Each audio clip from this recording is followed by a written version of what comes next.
Kita ke kasus korupsi, Saudara. Guna mengungkap perkara korupsi dana bantuan sosial COVID-19, KPK menggeledah sebuah gedung perkantoran yang berada di Jalan Panglima Polim, Kebayoran Baru, Jakarta Selatan. Saudara, Komisi Pemberantasan Korupsi KPK hari ini memeriksa anggota DPR RI fraksi PDI Perjuangan Ihsan Yunus dalam kasus korupsi dana bantuan sosial. Selain Ihsan, KPK juga memeriksa 5 orang lainnya terkait kasus ini.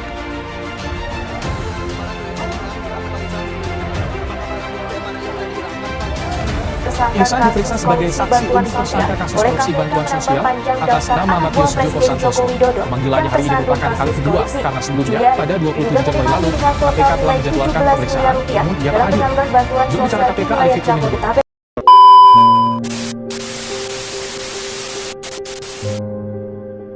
korupsi adalah tindakan pejabat publik, baik politisi maupun pegawai negeri, serta pihak lain yang terlibat dalam tindakan itu yang secara tidak wajar dan tidak legal, menyalahgunakan kepercayaan publik yang dikuasakan kepada mereka untuk mendapatkan keuntungan sepihak. Kasus korupsi yang melibatkan para oknum pejabat publik malah terjadi di masa pandemi. Hal ini tentunya membuat kita sebagai masyarakat makin prihatin.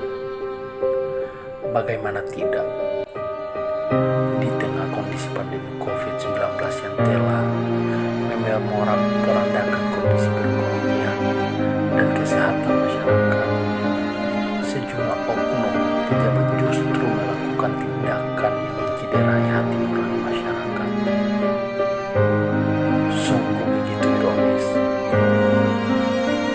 Di saat masyarakat merasakan kelaparan akibat berkurangnya pendapatan selama pandemi dan maraknya PHK, para oknum pejabat justru secara tidak langsung memakan uang rakyat melalui perbuatan korupsi yang dilakukannya.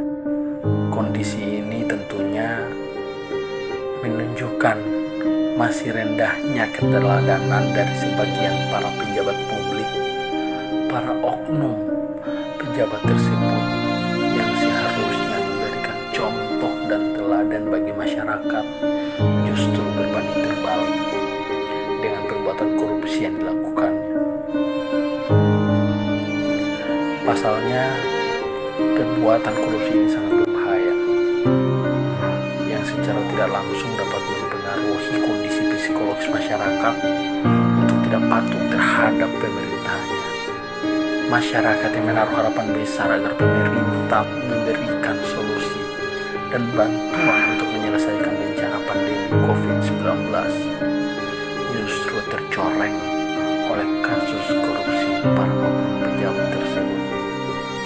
Korupsi di era pandemi menyitir pandangan Eigen atau 2000 dengan konsep sistem integritas nasional atau National Integrity System, menunjukkan adanya pilar-pilar kepemimpinan publik yang bermoral, ditambah keadaan ekonomi yang terpuruk dan lemahnya institusi pengawasan di era pandemi, bisa jadi turut menyuburkan peluang korupsi di Indonesia. Agar korupsi tidak mewabah menjadi pandemi, perlu adanya upaya-upaya terobosan dalam mencegah dan menanggulangi berbagai persoalan motif dan peluang korupsi.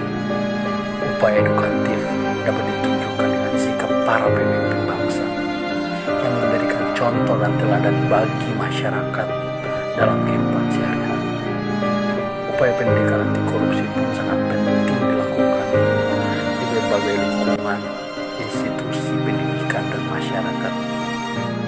Pendidikan anti korupsi itu dapat dilakukan melalui pusat pendidikan yang ada, yakni pendidikan di lingkungan keluarga, sekolah, dan masyarakat. Melalui pendidikan anti korupsi ini, budaya anti korupsi diharapkan dapat terbentuk sekaligus untuk menginternalisasikan nilai-nilai anti korupsi, yakni kejujuran, kepedulian, kemandirian,